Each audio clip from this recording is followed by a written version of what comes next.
Hello दोस्तों, welcome back to our YouTube channel. तो आज हम देखने वाले हैं क्रड ऑपरेशन का पार्ट 3। इससे पहले पार्ट 1 एंड पार्ट 2 में मैंने बैक एंड सारा क्लियर किया, जिसमें हमने सारे क्रड ऑपरेशन परफॉर्म किए। For example create, read, update and delete.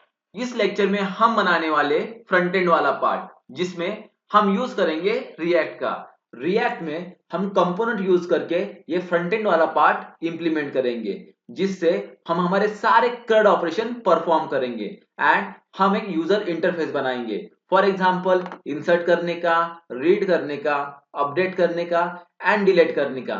ये सारे ऑपरेशन हम परफॉर्म करेंगे using front end and back and, और इन दोनों को हम लिंक करेंगे। तो चलो अब हम देखते हैं कि फ्रंट एंड वाला पार्ट हम कैसे इंप्लीमेंट करते हैं। तो चलो शुरू करते हैं।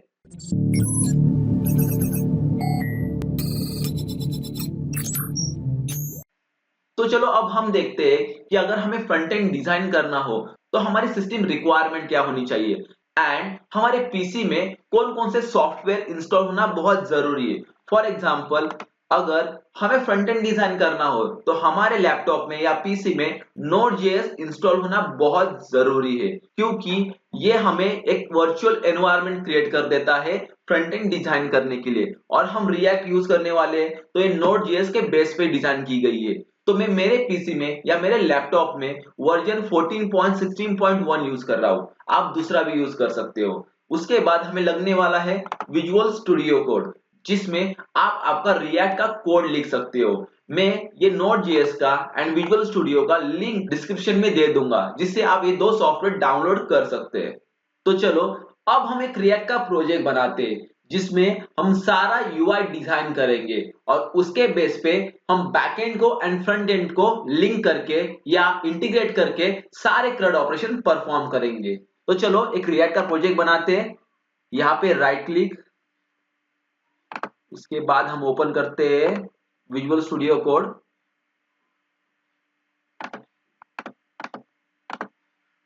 उसके बाद हम टर्मिनल ओपन करते हैं एंड टर्मिनल पे टाइप करते हैं npx create react app and project name क्या है हमारा, क्रड ऑपरेशन यफी।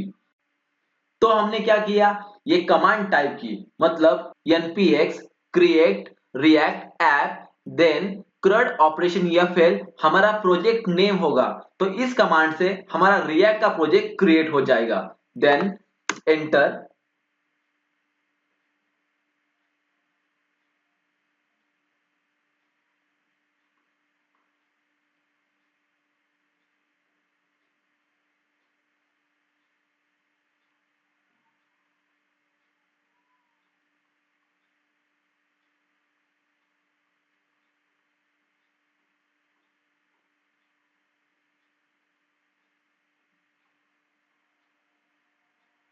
तो हमारा रिएक्ट का प्रोजेक्ट क्रिएट हो चुका है। तो यहाँ पे क्रड ऑपरेशन ईएफएल, तो चलो इस फाइल के अंदर जाते हैं, cd क्रड operation F E. Okay, अब हम इस प्रोजेक्ट के अंदर आ चुके हैं। तो ये रहा हमारा प्रोजेक्ट, जिसके अंदर तीन फोल्डर बने हुए हैं। एक है नोड मॉड्यूल्स, सेकंड है पब्लिक, थर्ड है सोर्स। उसके बाद गिट इग्नोर की एक फाइल है, उसके बाद पैकेट लॉक डॉट जेसन, उसके बाद पैकेट जेसन। तो पैकेट जेसन के अंदर हमारे सारे डिपेंडेंसीज स्क्रिप्ट सारी लिखी हुई होती है। जो हमारे नोड मॉड्यूल के अंदर जो मॉड्यूल्स पूरे इंस्टॉल है, सारी इंफॉर्मेशन कहाँ होती है, पैकेट डॉट जेसन में। एंड जब भी हम रिएक्ट का प्रोजेक्ट रन करते हैं तो सबसे पहली फाइल कौन सी रन होती है, पैकेट डॉट जेसन। तो चलो हमें बाय डिफॉल्ट जो प्रोजेक्ट क्रिएट हुआ है वो रन करके देखते हैं। उसके बाद हम हमारे सारे ऑपरेशन इंप्लीमेंट करेंगे। तो यहाँ पे टर्मिनल के अंदर npm start लिख के हम ये प्रोजेक्ट रन कर सकते हैं। तो अब ये प्रोजेक्ट रन होगा एंड ब्राउजर पे रीडायरेक्ट होकर ये प्रोजेक्ट हमें शो होगा कि यूआई क्या है बाय डिफॉल्ट।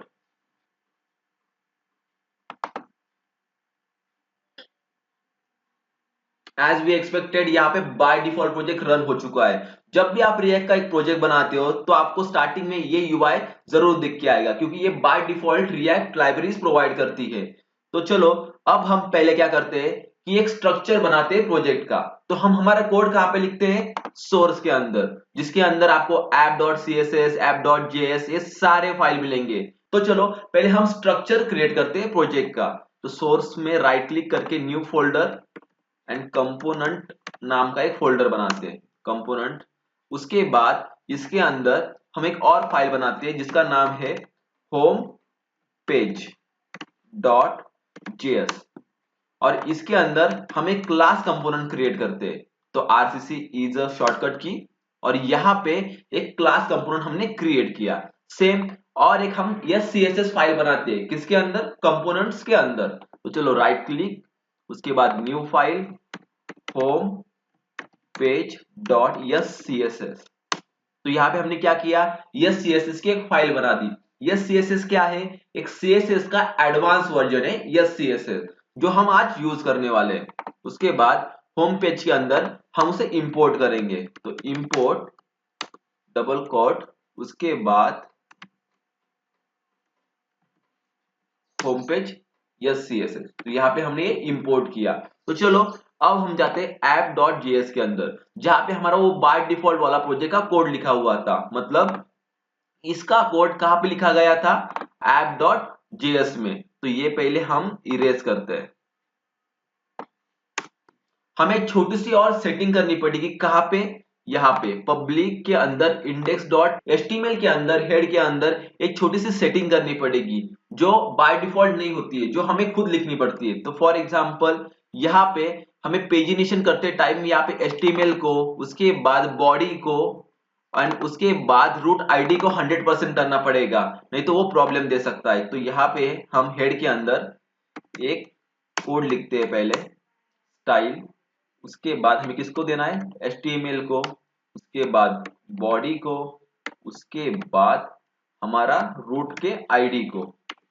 एक एडिशनल सेटिंग देते हैं जिसकी हाइट होगी 100% एंड विड्थ होगी 100%। तो ये एडिशनल सेटिंग हमने की। उसके बाद हम फिर से आते हैं app.js के अंदर। तो यहाँ पे ऐप को भी हमें 100% हाइट और 100% विड्थ प्रोवाइड करनी है। तो जिसके लिए हम CSS यहाँ पे इंपोर्ट करके लिया है हमने app.css, जिसके अंदर हम ये कोड लिखेंगे। पहले हम बाय डिफॉल्ट जो कोड था वो इरेज करते हैं, जो कुछ काम का है नहीं। उसके बाद ऐप के अंदर हम लिखेंगे हाइट 100% एंड विड्थ 100%। तो हमने ये बाय डिफॉल्ट सेटिंग इंप्लीमेंट की यहाँ पे। तो यहां तक हमारी बाय डिफॉल्ट सारी सेटिंग कंप्लीट हो चुकी है। तो चलो अब हम नेक्स्ट प्रोजेक्ट इंप्लीमेंट करते हैं, जो हमें CRUD ऑपरेशन परफॉर्म करवाने हैं। तो यहाँ पे पहले हमने जो कंपोनेंट के अंदर होम पेज डॉट जेएस का क्लास बनाया था, यहाँ पे इंपोर्ट करते हैं होम पेज। ओके, तो यहाँ पे हमने होम पेज को इंपोर्ट करवाया। उसके बाद वो कंपोनेंट यहाँ पे हमने यूज किया। Okay, then refresh.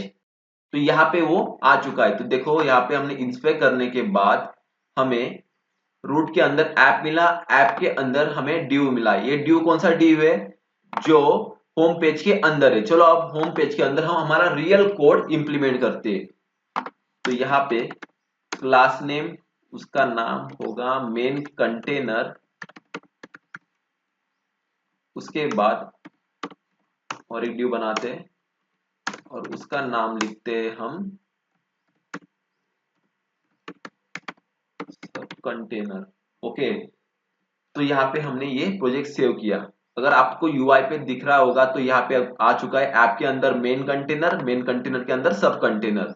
तो चलो अब नेक्स्ट प्रोजेक्ट हम इंप्लीमेंट करते हैं ये CSS के अंदर। ये दो हमने लिख दिया यहाँ पे फर्स्ट, उसके अंदर क्या था हमारा सब कंटेनर, इसका सब पार्ट था किसका, होम पेज का। तो मेन कंटेनर को हम देते हैं हाइट 100% एंड विड्थ 100%। अब हम देखते हैं सब कंटेनर की हाइट और विड्थ कितनी होगी। तो यहाँ पे सब कंटेनर की हाइट हम रखते हैं फीट कंटेंट में उसके बाद हम विड्थ फिक्स करके रखते हैं, कितना रख सकते हैं इसको, 600 तक, तो पिक्सल में हम देते हैं। उसके बाद तो इसका बॉक्स शैडो हम डिफाइन करेंगे, तो बॉक्स शैडो क्या होगा, मैंने बाय डिफॉल्ट यहाँ पे कैलकुलेशन करके रखा है, मैं आपको ये फाइल दे दूंगा डिस्क्रिप्शन में, जहाँ पे आपको ये फाइल मिल जाएगी और खुद आप यहाँ पे कॉपी पेस्ट करके ये यहाँ पे लगवा दीजिए और ये सेव करते हो जाएगा। एंड यहाँ पे देखिए, यहाँ पे हमारा प्रोजेक्ट में ऐप के अंदर मेन के अंदर हमें सब कंटेनर मिला है और यहाँ पे हमारा बॉक्स शैडो भी रिफ्लेक्ट हो चुका है एंड हाइट फिट कंटेंट होने के कारण यहाँ पे दिखाई दे नहीं रही है। तो चलो अब क्या करेंगे, ये चीज तो कॉर्नर पे दिखाई दे रही थी, यहाँ पे हमें यहाँ पे सब कंटेनर कॉर्नर पे था, तो इसे हम सेंटर में लाते हैं। पहले सेंटर में कैसे लाएंगे, मार्जिन हम यहाँ पे रखते हैं, मार्जिन उसका 50 px ऑटो में। ओके, तो चलो अब फिर से हम जाते हैं होम पेज जेएस के अंदर, पहले ये फाइल बंद कर देते हैं, इससे कुछ काम तो है नहीं। ओके, अब यहाँ पे हम क्या करेंगे, और एक डिव हम इंप्लीमेंट करेंगे जिसका नाम होगा बॉक्स 1 एंड उसके नीचे और एक डिव लगाएंगे जिसका नाम होगा बॉक्स 2। ओके, एंड बॉक्स 1 को हम लिखेंगे यस सीएसएस के अंदर, सब कंटेनर के अंदर। तो बॉक्स 1 की सीएसएस हम क्या लिख सकते हो, तो सबसे पहले हम उसको विड्थ डिफाइन करते हैं, उसका विड्थ होगा 100% इन अ सब कंटेनर। उसके बाद उसकी हाइट हम रखते हैं 250 px तक। उसके बाद हम उसको एक बॉर्डर देते हैं जिससे हमें वो दिखाई दे 0.5 px। उसके बाद उसका सॉलिड ये होगा स्ट्रक्चर, उसके बाद कलर होगा लाइट ग्रे। तो यहाँ पे ये सेव करने के बाद यहाँ पे हमें ये बॉक्स दिखाई देना चालू हो चुका है एंड ये सेंटर पे कैसे आया, जहाँ पे हमने सब कंटेनर के अंदर मार्जिन लगाया था, इसकी वजह से वो सेंटर में आ चुका है। अब हम क्या करते हैं, इसको और थोड़ा डिजाइन करते हैं, बॉक्स साइजिंग के अंदर बॉर्डर बॉक्स। उसके बाद हम उसको बैकग्राउंड कलर देते हैं व्हाइट। उसके बाद हम इसका भी एक बॉक्स शैडो डिफाइन करेंगे जो मैंने ऑलरेडी कैलकुलेट करके रखा है यहाँ पे। तो यहाँ से मैं ये कंटेंट उठाता हूँ एंड यहाँ पे डालता हूँ, आपको एक कंटेंट डिस्क्रिप्शन में मिल जाएगा जिससे आप ये डायरेक्टली यहाँ पे लगा सकते हो। और यहाँ पे हम फिर से यूआई पे आते हैं, तो यहाँ पे ये दिखना चालू हो चुका है। अब हम स्ट्रक्चर डिजाइन करते हैं बॉक्स 2 का भी वैसे सेम एज। तो यहाँ पे आने के बाद हमने बॉक्स 2 यहाँ पे डिफाइन किया था, कहाँ पे, होम पेज के अंदर। तो यहाँ पे सब कंटेनर के अंदर हम बॉक्स 2 डिफाइन करते हैं जिसका सीएसएस होगा सेम, उसको हाइट और विड्थ देनी पड़ेगी, तो उसकी विड्थ होगी 100% एंड उसकी हाइट रखेंगे हम फिट कंटेंट, बिकॉज बॉक्स 2 के अंदर सारे रिकॉर्ड आने वाले, तो एज पर द हाइट कितनी रिकॉर्ड होगी उस पर डिपेंड होगी। उसके बाद सेम बॉक्स शैडो रखेंगे हम उसका सेम एज बॉक्स 1। तो यहाँ पे ये कॉपी किया और यहाँ पे पेस्ट किया। उसके बाद उसका बैकग्राउंड कलर एज सेम हम व्हाइट ही रखेंगे। उसके बाद हम वो कॉलम डायरेक्शन, मतलब हमें जो भी रिकॉर्ड दिखेंगे हमारे वो ऐसे कॉलम डायरेक्शन में होंगे, तो इसका डायरेक्शन भी हम पहले ही फिक्स रखते हैं, flex direction as a column. तो यहाँ तक हमारा कोड हो चुका है। उसके बाद फिर से हम यहाँ पे आते हैं, तो हमें क्या क्या दिखाना है इनपुट फील्ड में, उसके अंदर क्या क्या होगा, एक होगा यूजर नेम की फील्ड और उसके बाद होगी एज की फील्ड। तो चलो वो डिफाइन करते हैं और एक ड्यू बनाते हैं अंदर,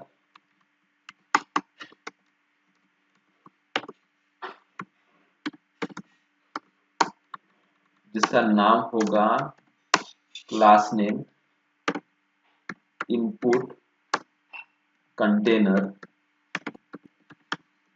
एंड इसके अंदर और एक फील्ड बनाते हैं जिसका नाम होगा फ्लेक्स कंटेनर एंड इसके अंदर हम डिफाइन करेंगे हमारी input field, for example user name की एंड एज की। तो चलो डिफाइन करते हैं। तो यहाँ पे हम इनपुट टेक्स्ट फील्ड के लिए यूज करने वाले हैं मटेरियल यूआई का।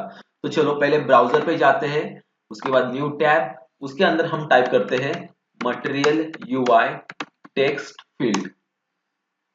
उसके बाद यहाँ पे आने के बाद ये लिंक हमें ओपन करनी है। तो यहाँ पे डायरेक्ट हमें मटेरियल यूआई का टेक्स्ट फील्ड का सारा मटेरियल अवेलेबल हो जाएगा।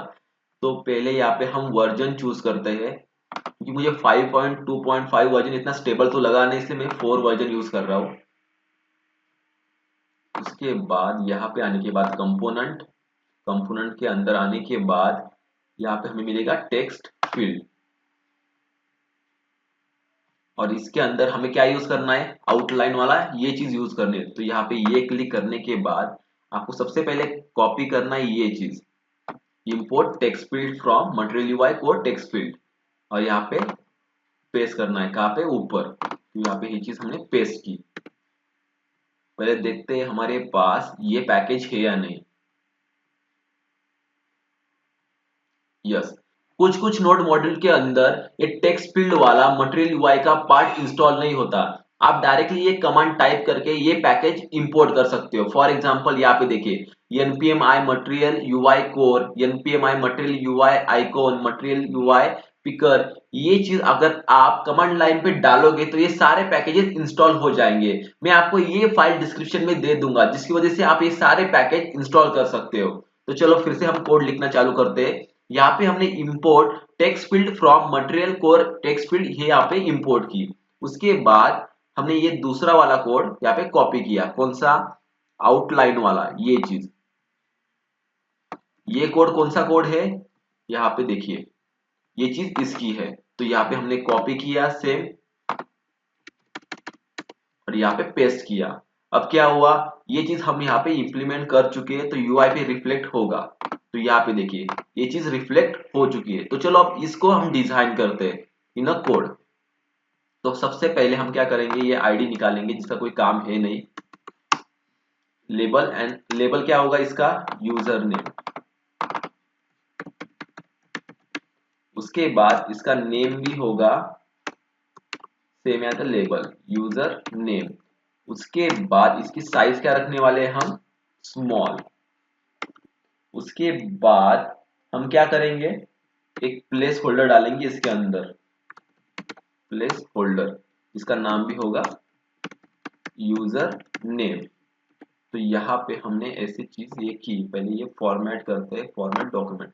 तो यहाँ पे ये डॉक्यूमेंट फॉर्मेट हो चुका है। तो जिसके अंदर हमने टेक्स्ट फील्ड में क्या लिया था, लेबल लिया था, नेम लिया था, साइज लिया था, प्लेस होल्डर लिया था, वेरिएंट लिया था, आउटलाइन, जो ऑलरेडी वेरिएंट एंड लेबल ये बाय डिफॉल्ट होते हैं। तो यहाँ पे देखो ये चीज रिफ्लेक्ट होगी, यहाँ पे आया यूजर नेम, ये ऊपर गया प्लेस होल्डर, अंदर आया यूजर नेम। तो ऐसे हम इसे डिजाइन कर सकते हैं। अब हम सेम लिखने वाले हैं किसके लिए, एज के लिए। तो यहाँ पे हम डायरेक्टली ये चीज कॉपी करते हैं, कौन सा, फ्लेक्स कंटेनर, और उसके अंदर और एक फ्लेक्स कंटेनर बनाते हैं जिसका लेबल होगा एज, जिसका नेम भी होगा एज।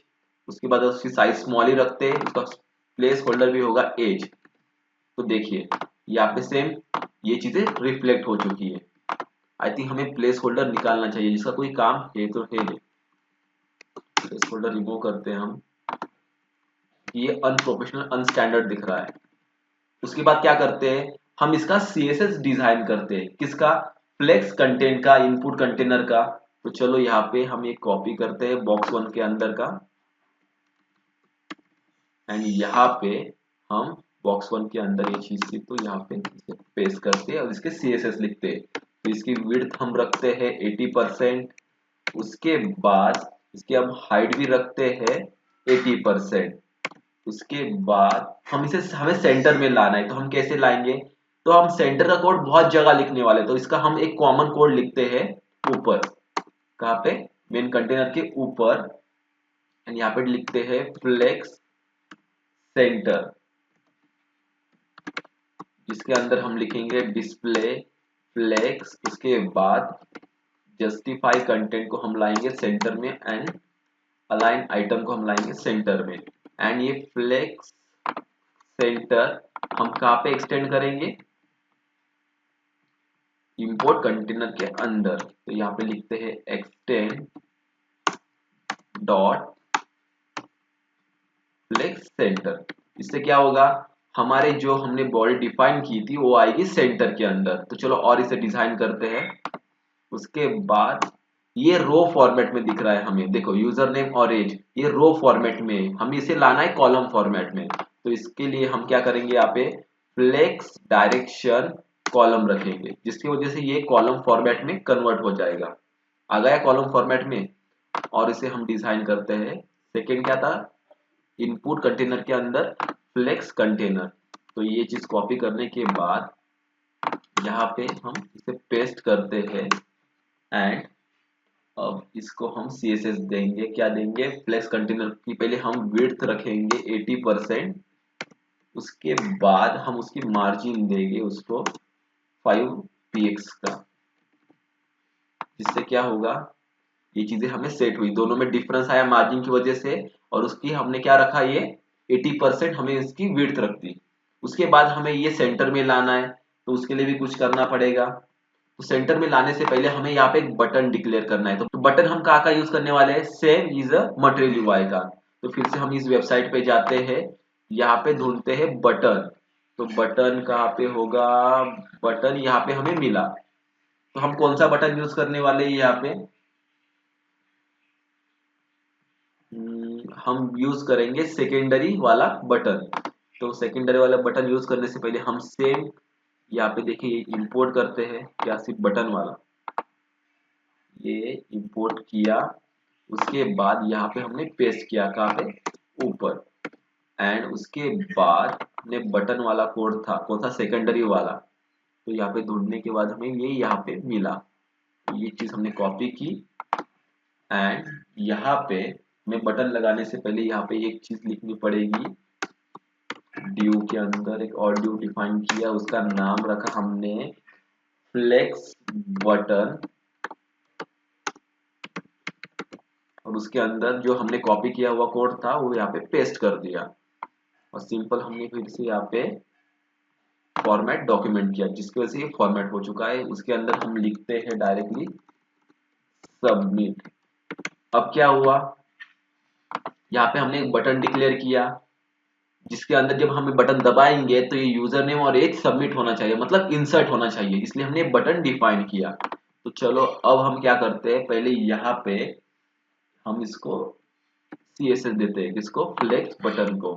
तो ये कॉपी किया और ये हमने पेस्ट किया यहाँ पे इनपुट कंटेनर के अंदर, फ्लेक्स कंटेनर के नीचे हमने फ्लेक्स बटन को हमने CSS दिए। मार्जिन देते हैं पहले, इसकी मार्जिन क्या रखेंगे हम, 15 px। एंड इसको ऑटो मोड में रखेंगे, जिससे वो सेंटर में आ जाए। जैसे हम देख रहे हैं अभी भी सेंटर में नहीं आया, तो हमें और एडिशनल CSS लिखने पड़ेंगे यहाँ पे।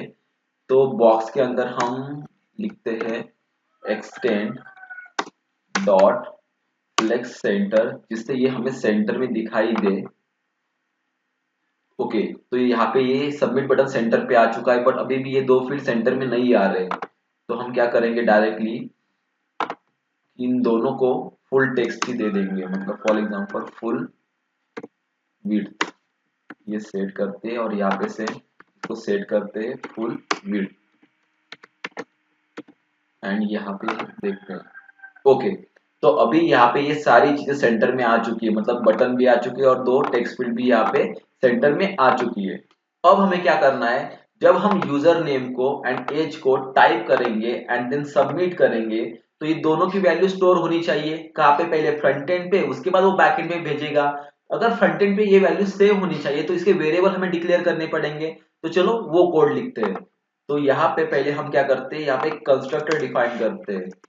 तो होगा कंस्ट्रक्टर, उसके अंदर हम क्या करेंगे, यहाँ पे सुपर नाम का बाय डिफॉल्ट एक और कंस्ट्रक्टर कॉल करेंगे, और इसके अंदर दिस डॉट स्टेट के अंदर हम यूजर नेम नाम का एक वेरिएबल डिक्लेयर करते हैं, जिसका वैल्यू होगी नल। एंड दूसरा एज का एक वेरिएबल डिक्लेयर करते हैं, जिसकी वैल्यू होगी नल। ओके, तो ये दो वैल्यू हमने यहाँ पे डिक्लेयर कर दी है। अब क्या करेंगे, ये हम इसके रिटर्न के अंदर लिखेंगे लेट स्टेट को हम असाइन करेंगे दिस डॉट स्टेट। उसके बाद हम ये स्टेट से वैल्यू रीड करने वाले हैं, तो टेक्स्ट फील्ड में हमें उसकी वैल्यू देनी पड़ेगी। Value is equal to state dot क्या होगा यूजर नेम। ओके, और जब भी यहाँ पे चेंज होगा तो वो भी हैंडल करना पड़ेगा। तो ऑन चेंज उसमें क्या होगा, हम लिखेंगे दिस हैंडल हैंडल चेंज। तो इसका हमें एक मेथड बनाना पड़ेगा हैंडल चेंज का। तो यहाँ पे वो बनाते हैं हम हैंडल चेंज। उसमें हम पास करेंगे इवेंट एंड उसके बाद ब्रैकेट में हम क्या करेंगे, पहले कांस्टेंट डिक्लेयर करेंगे जिसके अंदर क्या होगा, हमारा नेम होगा एंड वैल्यू होगी। ओके, और उसको ये नेम और वैल्यू कहाँ मिलेगी, इवेंट से मिलेगी। इवेंट्स डॉट टारगेट से ये वैल्यू हमें मिलेगी। तो इवेंट क्या है, फॉर एग्जांपल अगर ये ऑन चेंज यहाँ पे हैंडल हो रहा है तो इसका इवेंट कौन कौन से है, लेबल, नेम, साइज, वेरिएंट, ये सारे, और वैल्यू, ये सारे एक इवेंट्स है जो यहाँ से पास होकर यहाँ पे आ जाएंगे। उसके बाद नेम एंड वैल्यू को हमने कांस्टेंट डिक्लेयर किए। तो इवेंट डॉट टारगेट के अंदर वो सारी चीजें होगी, label, name, size, variant, value. तो यहाँ पे जिसको नेम को एंड वैल्यू को ये चीजें असाइन होगी, कौन सी, नेम वाली एंड वैल्यू वाली चीजें असाइन हो जाएगी। किसको, यहाँ पे नेम को एंड वैल्यू को। तो चलो जब भी कोई चेंज होगा तो ये कॉल होने वाला है। तो this dot set state use करके हमें ये चेंजेस सेव भी करवाने होंगे। तो किसमें, नेम के अंदर। नेम क्या है, अगर यूजर नेम हुआ तो यूजर नेम एंड अगर एज हुआ तो एज। और कौन सी वैल्यू सेव करवानी चाहिए, ये वैल्यू यहाँ पे सेव होनी चाहिए। तो ये चीजें हमने यहाँ पे लिखी एंड सेव कर दी। अब क्या हुआ, अगर कोई भी हैंडल चेंज कॉल हुआ तो उसके अंदर नेम और वैल्यू यहाँ पे असाइन हो जाएंगे। उसके बाद नेम के अंदर अगर यूजर नेम हुआ तो यूजर नेम को वैल्यू असाइन होगी, और अगर एज को हुआ तो एज को वैल्यू असाइन होगी यूजिंग दिस वैल्यू। और ये वैल्यू कहाँ से मिल रही है हमें, इवेंट टारगेट के अंदर से। तो यहाँ पे हमने ये इंप्लीमेंट किया यूजर नेम के अंदर। सेम हम इंप्लीमेंट करते हैं एज के अंदर भी। वैल्यू के अंदर हम लिखते हैं स्टेट डॉट एज। उसके बाद on handle on change this dot handle change. Same यहाँ पे हमने इंप्लीमेंट किया। जब हम एज कोई टाइप करेंगे तो यहाँ पे वो सेव होता जाएगा, किसके अंदर, एज के अंदर। और यहाँ पे हम एक एक्स्ट्रा पैरामीटर डालते हैं कंसोल डॉट लॉग, जिसके अंदर हम दिस डॉट स्टेट को हम शो करवाएंगे, कहाँ पे, कंसोल के अंदर। तो यहाँ पे हमने ये लिखा, 2 मिनट, कुछ तो गलत है। ओके, कॉल बैक फंक्शन का यूज किया, तो यहाँ पे हमने ऐसे यूज किया। तो चलो देखते हैं ये चीजें इंप्लीमेंट हुई है या नहीं। पहले यहाँ पे कंसोल पे आते हैं, कंसोल क्लियर करते हैं और यहाँ पे देखते हैं विशाल। ओके, तो देखिए यहाँ पे यूजर नेम विशाल आ रहा है कंसोल पे, मतलब जो भी हम यूजर नेम यहाँ पे टाइप कर रहे हैं वो सेव हो रहा है वैल्यू यूजर नेम के अंदर। अगर एज के हम अंदर डालते हैं 24, तो देखो एज के अंदर भी ये वैल्यू स्टोर हो रही है। तो हमारा ये कोड वर्क कर रहा है। तो चलो एक बार हम यूआई चेक करके लेते हैं। तो यहाँ पे HTML कोड बॉडी, यहाँ पे कुछ तो गैप आ रहा है, आप देख रहे हैं। तो एक गैप क्यों आ रहा है, तो ढूंढते हैं, यहाँ पे रूट पे गैप है, ऐप पे भी गैप है, मेन कंटेनर पे गैप है, सब कंटेनर पे ये मार्जिन अप्लाई हो रहा है, मतलब मार्जिन पे कुछ तो रॉन्ग हुआ है। तो चलो CSS पे जाते हैं। हमने मार्जिन लगाई थी यहाँ पे, कहाँ पे, सब कंटेनर के अंदर। तो इसे कमेंट करते हैं एंड हम क्या करते हैं, यहाँ पे एक कोड लिखते हैं, display flex justify content center रखते हैं एंड उसके बाद यहाँ पे और एक बार मार्जिन लिखते हैं, वहां पे डालते हैं 50px 000। मतलब क्या, मार्जिन 50px टॉप से होगा 000, बाकी एंगल से वो 0 पिक्सल होगा। एंड फिर से चेक करते हैं। तो यहाँ पे यस 100%, 100%, 100%, 100%, यहाँ पे आ गया, मेन को भी 100% एंड यहाँ पे मार्जिन अप्लाई हो गई, मतलब हमारा कोड ठीक से चल रहा है। अब क्या करेंगे, हम इस बैकग्राउंड को कलर देंगे अलग सा। तो यहाँ पे मेन कंटेंट पे बैकग्राउंड कलर को हम देते हैं हेक्साडेसिमल में ब्लू कलर देते हैं। तो कैसे देंगे, ब्लू कलर का कोड क्या होता है, E7। तो यहाँ पे हमने एक कलर का कोड दिया। ओके, तो यहाँ पे बैकएंड पे एक ब्लू कलर आ चुका है, तो ये दिखने में भी अच्छा दिख रहा है।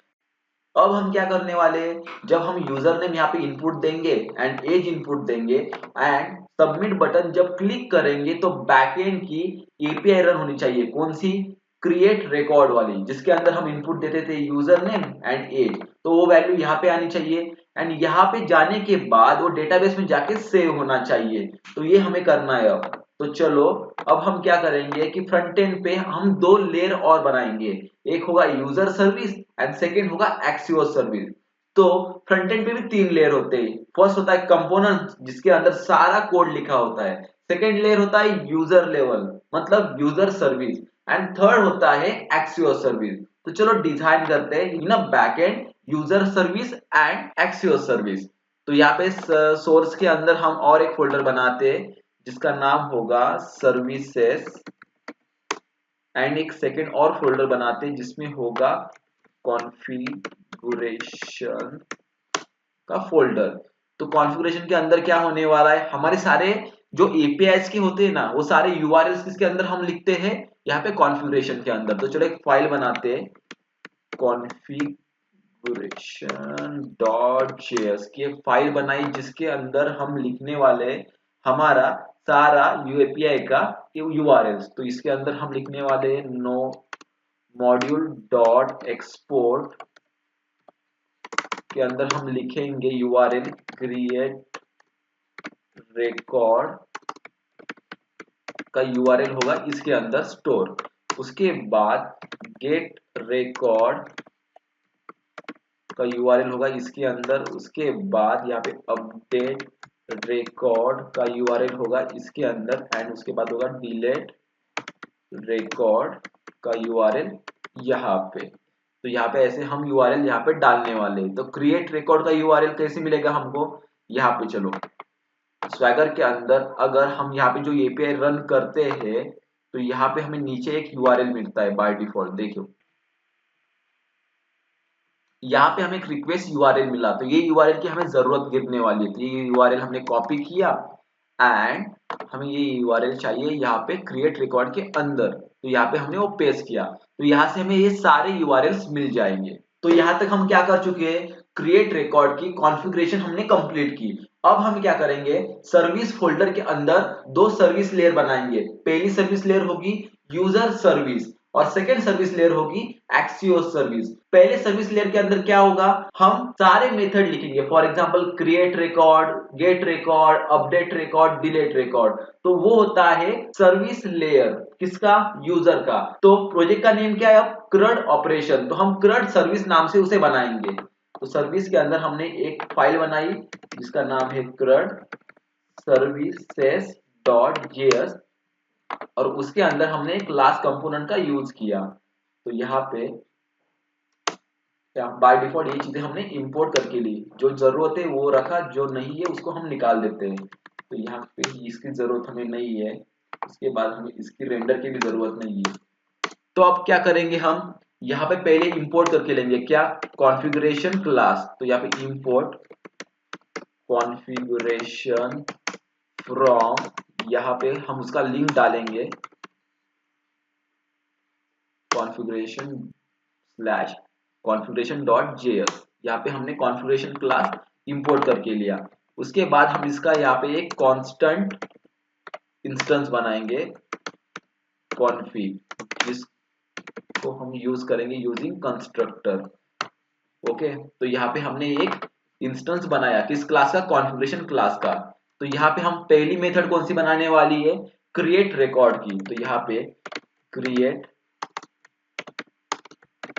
रिकॉर्ड, उसके अंदर हमने डेटा पास किया। ये डेटा कहां से आएगा, हमारा कंपोनेंट से आने वाला है। तो पहले हम कंसोल पे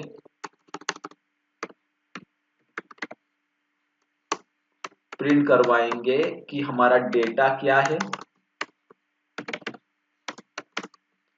एंड हमारी कॉन्फ़िगरेशन लिंक क्या है, मतलब यूआरएल क्या है। तो यहाँ पे हम डालेंगे कॉन्फ़िग डॉट, हमें क्या चाहिए था, क्रिएट रिकॉर्ड का, तो यहाँ पे क्रिएट रिकॉर्ड आ चुका है।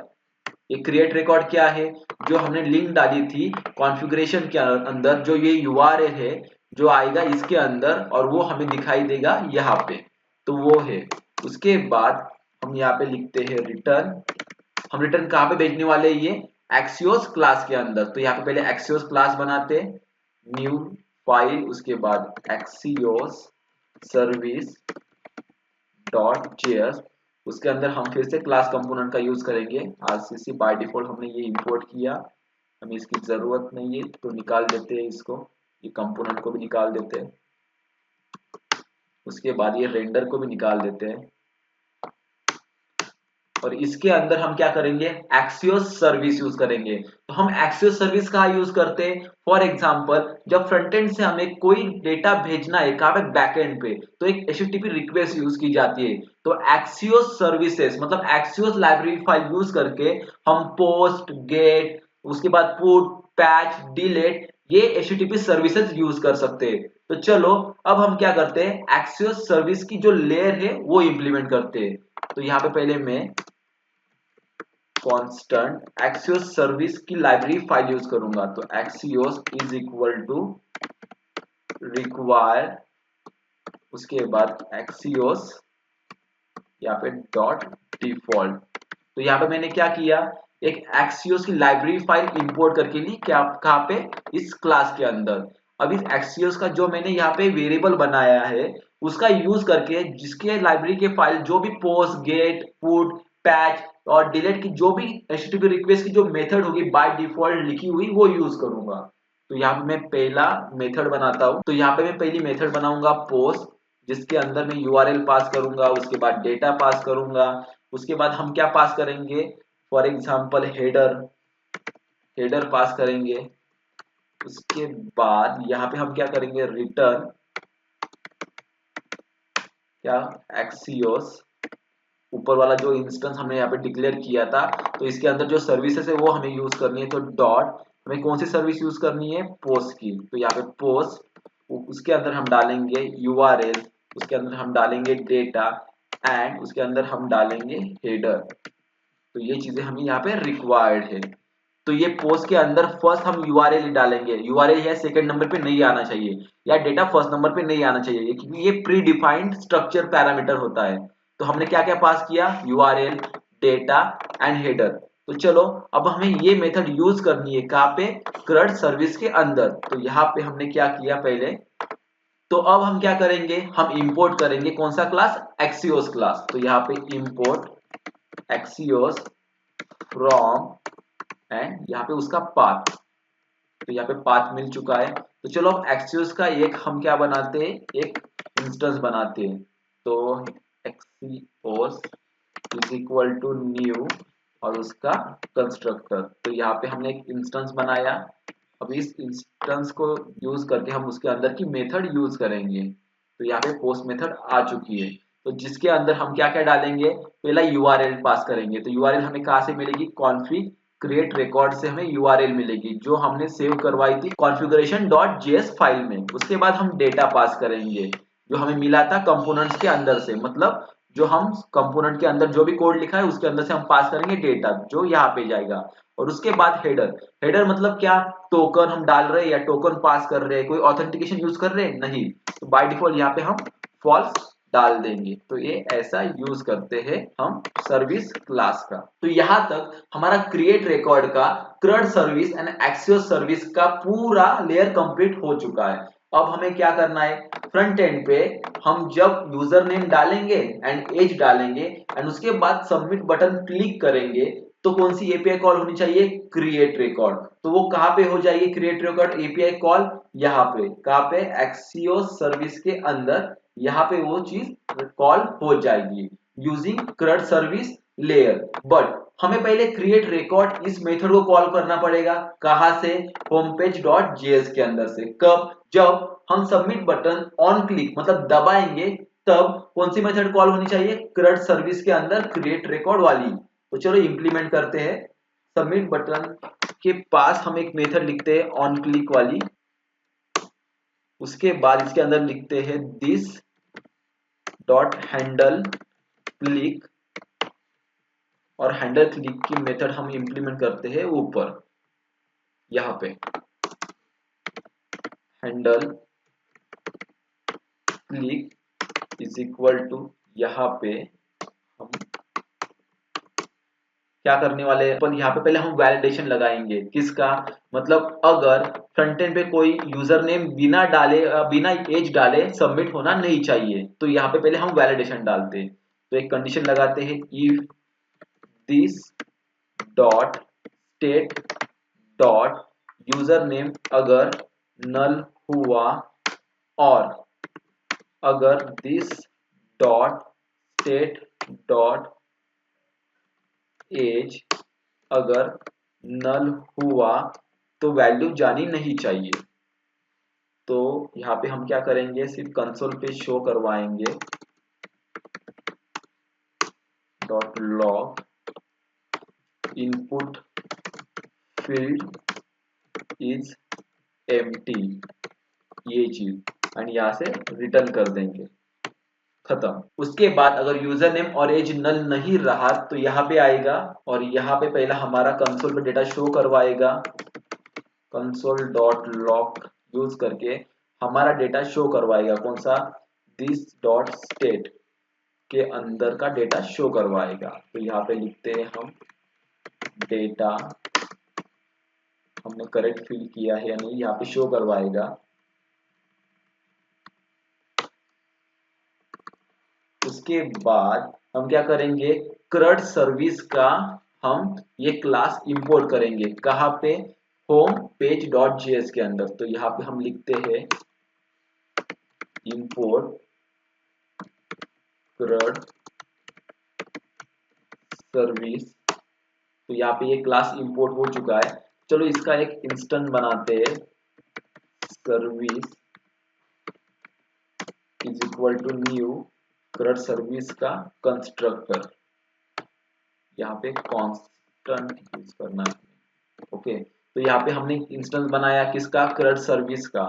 तो यहाँ पे हम अब क्या करेंगे, हैंडल क्लिक के अंदर एक इंस्टेंस को लिखेंगे और डॉट लगाएंगे, तो वो मेथड अपने सामने आ जाएगी। देखो क्रिएट रिकॉर्ड वाली मेथड आ गई, और इसके अंदर हमें क्या डालना है, डेटा डालना है। तो डेटा कहाँ से मिलेगा, यहाँ से हम एक कॉन्स्ट डिक्लेयर करते हैं जिसका नाम है डेटा। उसके अंदर हमें क्या क्या चाहिए, यूजर नेम एंड एज। तो ये कहाँ से हम लेंगे, यहाँ से स्वैगर से। ये चीज यहाँ से हम कॉपी करते हैं एंड यहाँ पे सिर्फ हम पेस्ट करते हैं। उसके बाद ये चीजें हमें मिल गई, यूजर नेम और एज। स्ट्रिंग क्या होगा, अपना एज। तो this dot state dot user name हमें यहाँ से मिला, एंड एज एक न्यूमेरिक वैल्यू है तो यहाँ पे नंबर। उसके अंदर क्या करेंगे, हमें this dot state dot age ये डालेंगे। उसके बाद ये डेटा हम डायरेक्टली पास करेंगे कहाँ पे, इस मेथड के अंदर। तो यहाँ से डेटा कहाँ पे जाएगा, यहाँ पे आएगा। तो ऐसे हमने ये इंप्लीमेंट किया। उसके बाद बैकएंड से अगर कोई रिस्पॉन्स आया तो वो भी दिखना चाहिए हमें, इसके लिए हम यहाँ पे प्रोमिसेस इंप्लीमेंट करते हैं। तो डेटा अगर कोई आया बैकएंड से तो यहाँ पे हमें कंसोल पे वो शो होना चाहिए, कंसोल डॉट लॉग के अंदर ये डेटा हमें शो होगा। उसके बाद अगर कोई एरर आया तो यहाँ पे वो कैच भी होना चाहिए। तो एरर, तो ये कंसोल पे हमें शो करवाएगा कौन सा एरर आ चुका है। तो यहाँ पे एरर आ चुका है। तो इस तरीके से हमने क्रिएट रिकॉर्ड को कॉल किया, कहाँ का, CRUD सर्विस के अंदर के क्रिएट रिकॉर्ड का। उसके बाद डेटा यहाँ पे आया, डेटा आने के बाद यूआरएल हमें यहाँ से मिला जो हमने डाला था कॉन्फ़िगरेशन के अंदर। उसके बाद हमने एक्सेस सर्विस के पोस्ट वाले मेथड को कॉल किया जिसके अंदर हमने यूआरएल डाला, डेटा डाला एंड यहाँ पे फॉल्स किया हेडर को, मतलब कोई हमारी ऑथेंटिकेशन सिस्टम हमने इंप्लीमेंट नहीं की इसलिए यहाँ पे फॉल्स डाला। उसके बाद एक्सेस सर्विस के अंदर आने के बाद यूआरएल मिल गया, डेटा मिल गया और हेडर जो फॉल्स था वो मिल गया। और एक्सियोस नाम की लाइब्रेरी फाइल के अंदर जो बाय डिफॉल्ट पोस्ट गेट जो भी अपडेट पैच पुट वाले मेथड्स है वो यूज करने के लिए हमने एक्सियोस डॉट पोस्ट वाले मेथड को यूज किया और जिसके अंदर हमने यूआरएल डेटा एंड हेडर को पास किया। मतलब हमारी कौन सी एपीआई कॉल हो जाएगी, ये CRUD रिकॉर्ड वाली एपीआई कॉल हो जाएगी और ये डेटा बैकएंड में चला जाएगा एंड डेटाबेस में जाके सेव हो जाएगा। तो चलो अब देखते हैं कि हमारा ये जो हमने कोड लिखा है ये ना कंपोनेंट वो सही से काम कर रहा है या नहीं। तो चलो अब हम यूआई पे जाते हैं एंड देखते हैं कि हमने सारी चीजें इंप्लीमेंट की है या नहीं। यहाँ पे कुछ तो एरर आया है आई थिंक, यहाँ पे constructor not define as CRUD service के अंदर। ओके तो चलो CRUD सर्विस के अंदर यहाँ पे हमने क्या किया, कॉन्फ़िगरेशन एक्सियोस एक्सियोस और constant Axios and constant configuration ये दो कंस्ट्रक्टर डिफाइन किए और कॉन्फ़िगरेशन का कंस्ट्रक्टर में कुछ तो प्रॉब्लम है। ओके कॉन्फ़िगरेशन का हमने मॉड्यूल एक्सपोर्ट डिफॉल्ट किया था तो इसका हम कंस्ट्रक्टर नहीं बना सकते, तो यहाँ पे हमने डायरेक्टली ये चीज डाल दी कॉन्फिग कॉन्फिग यहाँ पे नॉट डिफाइंड। ओके एक और एरर हमें दिखाई दे रहा है, value props on input. Okay should not be null. ठीक है तो यहाँ पे जाते हम होम पेज के अंदर और यहाँ पे जाने के बाद हमने कंस्ट्रक्टर पे यहाँ पे नल डिफाइन किया था, इसे एम्प्टी डिफाइन करते हैं। उसके बाद यहाँ पे भी एम्प्टी लगाते एंड सेव। अब देखते हैं यहाँ पे एरर आया है या नहीं। Okay error is gone. तो चलो अब देखते हैं कि जो हमने क्रिएट रिकॉर्ड का कोड लिखा था वो काम कर रहा है या नहीं। तो पहले बैकएंड की सर्विस ऑन है या नहीं देखते हैं। तो चलो बैकएंड की सर्विस ऑन है। उसके बाद हमने यहाँ पे डाला फॉर एग्जांपल मास्टर एंड यहाँ पे डाला हमने 24 एंड डायरेक्टली हमने सबमिट किया यहाँ पे। ओके ऑब्जेक्ट अनडिफाइंड, यहाँ पे ये चीज नहीं ले रहा है यूआरएल, तो क्यों नहीं ले रहा है वो पहले चेक करेंगे हम। तो ये यूआरएल हमें अनडिफाइंड दिखाई दे रहे हैं CRUD सर्विस के अंदर। तो चलो CRUD सर्विस के अंदर जाते हैं। CRUD सर्विस के अंदर यहाँ पे यूआरएल हमें अनडिफाइंड दे रही है, कॉन्फ़िगरेशन डॉट क्रिएट रिकॉर्ड। तो कॉन्फ़िगरेशन अंदर जाते हैं, मॉड्यूल डॉट एक्सपोर्ट यहाँ पे यस चाहिए। ओके तो यहाँ पे यस मिसिंग था। देन हम फिर से जाते हैं यहाँ पे। ओके यहाँ पे टाइप करते हैं मास्टर 24 एंड सबमिट। तो इस एरर का मीनिंग क्या है, ये बोल रहा है कि हमें कोर इंस्टॉल करने पड़ेंगे कहाँ पे, बैकएंड के अंदर। तो पहले हमें बैकएंड में जाके यहाँ पे स्टार्टअप क्लास के अंदर हमें कोर्स का कोड लिखना पड़ेगा एंड इसका पैकेज इंस्टॉल करना पड़ेगा। तो चलो पहले हम वो पैकेज इंस्टॉल करते हैं इन अ बैकएंड। तो पहले टूल के अंदर जाने के बाद नगेट पैकेज मैनेजर और इसके अंदर मैनेज नगेट्स। उसके बाद आप ब्राउजर में जाके यहाँ पे कोर्स ये सर्च मारिए। उसके बाद आपको जो पहला पैकेज मिलेगा Microsoft ASP.NET Core dot course, उसको सिलेक्ट करने के बाद CRUD ऑपरेशन को सिलेक्ट कीजिए। उसके बाद लेटेस्ट स्टेबल वर्जन इंस्टॉल कर दीजिए। तो ये क्या करेगा, आपका कोर्स का पैकेज यहाँ पे इंस्टॉल कर देगा। तो ऐसे हमारा कोर्स का पैकेज इंस्टॉल हो चुका है। अब क्या करेंगे, हम ब्राउजर पे जाएंगे और यहाँ पे हम सर्च करेंगे एनेबल, देखो enable course in net 3.1 web API. उसके बाद यहाँ पे जाने के बाद http www.c#.corner.com के जो लिंक है उसको क्लिक कीजिए। उसके बाद यहाँ पे अंदर जाने के बाद आपको एक कोड मिलेगा, कौन सा, ये कोड जो स्टेप 3 है ना, ये कॉपी मारिए यहाँ से यहाँ तक और ये लाइन आप पेस्ट कीजिए स्टार्टअप के अंदर। स्टार्टअप के अंदर ये हम पेस्ट करते हैं ऐप डॉट यूज ऑथेंटिकेशन के नीचे। उसके बाद फिर ब्राउजर पे जाइए एंड यहाँ से दूसरी लाइन कॉपी कीजिए ये एंड ये पेस्ट कीजिए यहाँ पे ऐप डॉट यूज कोर के नीचे। तो इसका मतलब क्या है, ये कौन सी भी रिक्वेस्ट एक्सेप्ट करेगा जो भी फ्रंट एंड से आएगी इस सर्वर पे। तो यहां से हमारा कोर इंस्टॉल हो चुका है। तो पहले हम क्या करते हैं, क्रिएट रिकॉर्ड के अंदर जाके एक ब्रेक पॉइंट लगाते हैं, उसके बाद हम एक सर्वर स्टार्ट करते हैं फिर से। उसके बाद ये रीडायरेक्ट हुआ यहाँ पे ब्राउजर के अंदर और हमारा बैकएंड रन हो चुका है। तो चलो हम फिर से यहाँ पे मास्टर और एज 24 को यहाँ पे सबमिट करके देखते हैं। तो यहाँ पे सबमिट, देखो अब हमारी रिक्वेस्ट कहाँ पे आ गई, बैकएंड पे। अब बैकएंड पे जाके ये कोड एग्जीक्यूट होगा जो बैकएंड के सर्वर पे रन हो रहा है। तो यहाँ पे कंटिन्यू, यहाँ पे देखो सर्विस लेयर के ऊपर आ गया, उसके बाद कंटिन्यू, देखो रिपोजिटरी लेयर पे आ गया, उसके बाद next next next next next next next next next next.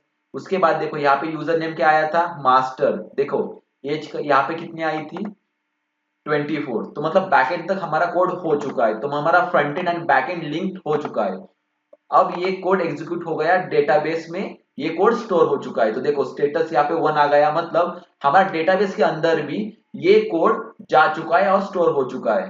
तो चलो अब हम जाके डेटाबेस में चेक करते हैं कि हमारा डेटा डेटाबेस के अंदर सेव हुआ है या नहीं। तो डेटाबेस ओपन करते हैं, ये रहा हमारा टेबल CRUD ऑपरेशन टेबल, और इस पे राइट क्लिक करके सिलेक्ट टॉप 100 रोज। और देखिए यहाँ पे आईडी 7 क्रिएट हुआ है, मास्टर और 24 एज ये सेव हो चुका है, मतलब हमारा फ्रंट एंड बैक एंड से एंड डेटाबेस से भी लिंक हो चुका है। तो ऐसे हम इंसर्ट का हमने ऑपरेशन परफॉर्म किया। बट यहाँ पे तो रिस्पॉन्स अभी तक आया नहीं है, मतलब हमारा कंट्रोल ऑफ प्रोग्राम कहाँ पे फंसा हुआ है, यहाँ पे बैकएंड के अंदर। तो चलो पहले रिस्पॉन्स भी चेक कर लेते हैं कि क्या आता है। तो यहाँ पे रिस्पॉन्स भी आ चुका है, देखो डेटा स्टेटस 200, मतलब हमारा डेटा सक्सेसफुली इंसर्ट हो चुका है डेटाबेस के अंदर।